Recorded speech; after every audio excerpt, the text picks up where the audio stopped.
Hi friends, welcome to my channel. आज shadow work का day 6 है और आज जो मैंने टॉपिक लिया है वो है कि कौन कौन सा इनर वर्क हमें करना पड़ता है। Different type of inner work, 7 types of inner work जो हमें अपनी इस जर्नी में करने होते हैं। ठीक है ना।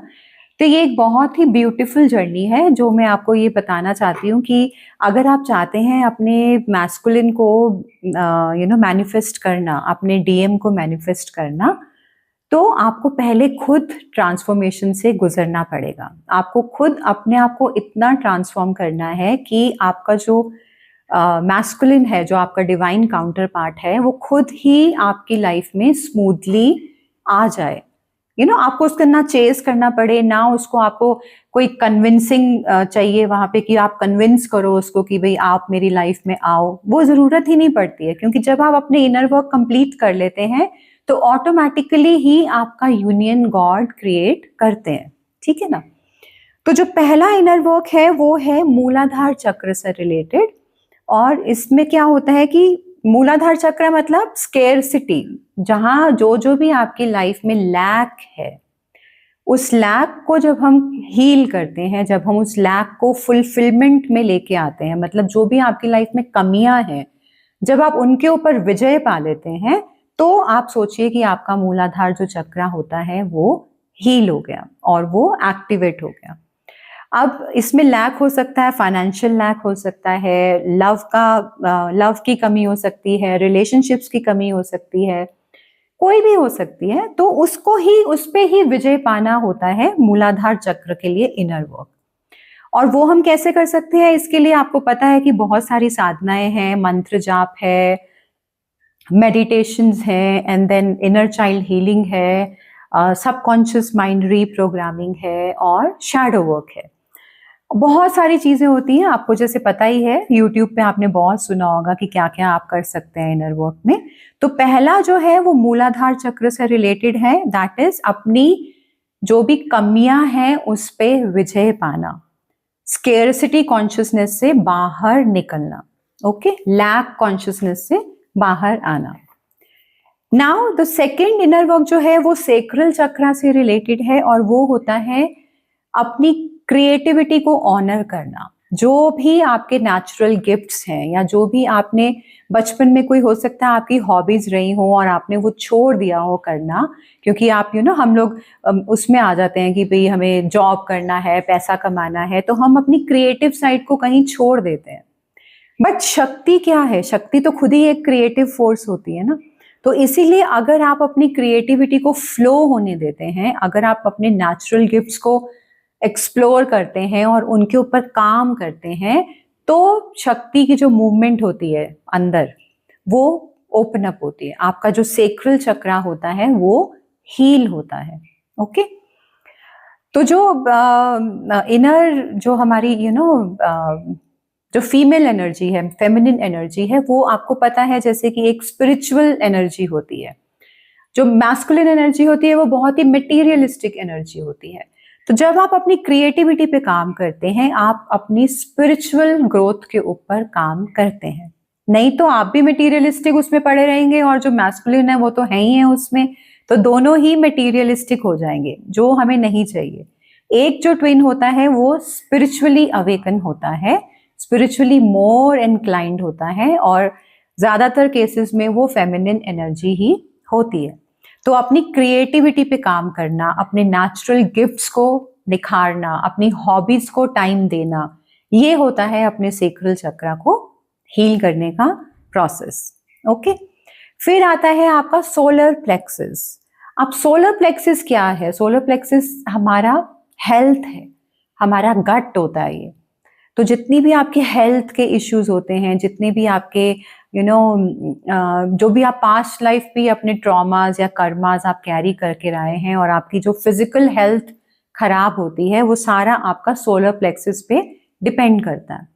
आपको पता ही है कि हमारे जो गट होता है उसको हमारा सेकंड ब्रेन कहा जाता है। तो अगर आपकी हेल्थ अच्छी नहीं होगी तो आपका ये जो सोलर प्लेक्सिस जो चक्र है वो एक्टिवेट नहीं होता, वो ब्लॉक्ड रहता है। तो जैसे जैसे आपकी ब्लॉकेजेस खुलती हैं सोलर प्लेक्सिस में, वैसे वैसे आपकी हेल्थ बेटर होने लगती है। ठीक है गाइस, तो सारा इमोशनल ट्रॉमा जो आप अपने पास्ट लाइफ से भी लेके आए होते हैं वो सब इसमें ही सेव्ड होता है। आपका हेल्थ इश्यूज भी सारे इसी में होते हैं, आपके सोलर प्लेक्सस में। तो आपको उनके ऊपर काम करना ज़रूरी होता है। आपको अपने इमोशनल ट्रॉमा को रिलीज करना है, आपको अपने हेल्थ के ऊपर काम करना है, तभी आपका सोलर प्लेक्सस हील होता है। Then the next is heart chakra. अब हार्ट चक्रा क्या है? एक्सप्रेशन, प्यार को एक्सप्रेस करना, इमोशंस को एक्सप्रेस करना। तो जब आपकी शक्ति, जब आपकी एनर्जी हार्ट चक्रा तक पहुंचती है तो आप एक्सप्रेशन में आते हैं कि कैसे आप एक्सप्रेस कर सकते हैं अपने इमोशंस को। तो अगर आप बहुत ही क्वाइट रहे हैं, शुरू से आप बात नहीं करते, आप अपने इमोशंस को एक्सप्रेस नहीं करते, तो you have to work on it. तो वो ही है कि जर्नलिंग करिए, इसके लिए बेस्ट रहती है वो, क्योंकि जर्नलिंग करेंगे तो आपके जो इमोशंस होते हैं वो बाहर निकलते हैं, हम उनको लिख लिख के एक्सप्रेस करते हैं। तो that is very important for your heart chakra. Now the next inner work is your throat chakra. इसके ऊपर क्या इनर वर्क होता है? अब जब हमने एक्सप्रेस करना सीख लिया, अपने इमोशंस को एक्सप्रेस करना सीखा, तो अब आता है उसको थ्रोट चक्रा, मतलब आपका कम्युनिकेशन। अब उसको हम बात को कैसे रखेंगे वो सीखना होता है हमें। तो अगर आप बहुत ज्यादा बोलते हैं तो इसका मतलब है कि आपकी एनर्जी ओवरफ्लो हो रही है और आप वेस्ट कर रहे हैं अपनी एनर्जी। अगर आप बहुत कम बोलते हैं तो इसका मतलब है कि वहाँ ब्लॉकेजेस हैं, आपको उनके ऊपर काम करना ज़रूरी है। तो throat chakra is your communication का चक्रा, और उसी की ब्लॉकेजेस हमें ओपन अप करनी होती हैं। जो ज़्यादा बोलते हैं उनको भी देखना है, वो अपनी एनर्जी लीक कर रहे होते हैं वहाँ पे। आपकी एनर्जी ओवरफ्लो हो रही है लेकिन उसकी कोई डायरेक्शन नहीं है, वो वैसे ही वेस्ट हो रही है। Okay, then the next chakra is your third eye chakra, और इसका जो इनर वर्क होता है वो होता है अपने आप को काम डाउन करना और प्रेजेंट मोमेंट में लेके आना। और वो कैसे कर सकते हैं आप? सबसे पहले तो जिनका थर्ड आई एक्टिवेटेड नहीं होता वो लोग बहुत ज्यादा मैनिपुलेटिव होते हैं, फिर उनको बहुत ज्यादा वियर्ड ड्रीम्स आ सकते हैं और वो हमेशा अपने थॉट्स में रहते हैं। आपने देखा है बहुत लोग होते हैं जो उनको थॉट्स आते ही रहते हैं, उनका कोई कंट्रोल ही नहीं है, एक थॉट के बाद दूसरा, तीसरा, फिर वो चेन ऑफ थॉट्स बनती चली जाती है। तो उसको कम करने के लिए सबसे पहले आपको बहुत काम डाउन अपने आप को करने की जरूरत होती है। इसीलिए हम कहते हैं मेडिटेशन करिए, डीप ब्रीदिंग एक्सरसाइजेस करिए, ताकि आप अपने आप को काम डाउन कर पाए, आपका नर्वस सिस्टम काम डाउन हो जाए और आप प्रेजेंट मोमेंट में आइए। ना तो आपको फ्यूचर में जाना है, ना तो आपको पास्ट में जाना है, मतलब आपके थॉट्स को। हमारे थॉट्स कभी तो फ्यूचर में ले जाते हैं हमें, कभी हमें पास्ट में ले आते हैं, तो हमें वहां नहीं रहना है, हमें प्रेजेंट मोमेंट से कनेक्ट करना है। ऑलवेज स्टे इन प्रेजेंट, ये होता है थर्ड आई के ऊपर इनर वर्क। ऑल राइट, फिर क्या होता है हमारा क्राउन चक्रा। अब क्राउन चक्रा में क्या है? फियर्स होते हैं हमारे, और जो सबसे ज्यादा इंटेंस एक फियर होता है, वो लास्ट फियर ही मैं कहूंगी इसे, वो होता है फियर ऑफ डेथ। अब इसमें क्या होता है कि हमें लगता है कि एक इससे रिलेटेड एक फियर है फियर ऑफ सरेंडर। हमें लगता है कि अगर हम सब कुछ सरेंडर कर देंगे, हम सब कुछ शक्ति, कुंडलिनी शक्ति के आगे हम सब अगर सरेंडर कर देंगे तो मेरी तो आइडेंटिटी खत्म हो जाएगी, मैं तो रहूंगा ही नहीं या मैं तो रहूंगी ही नहीं।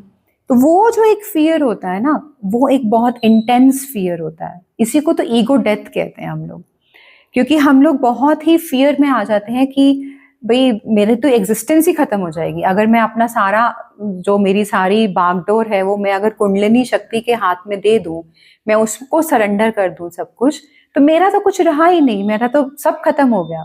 सो that is the most important और most intense fear that we have. ठीक है ना?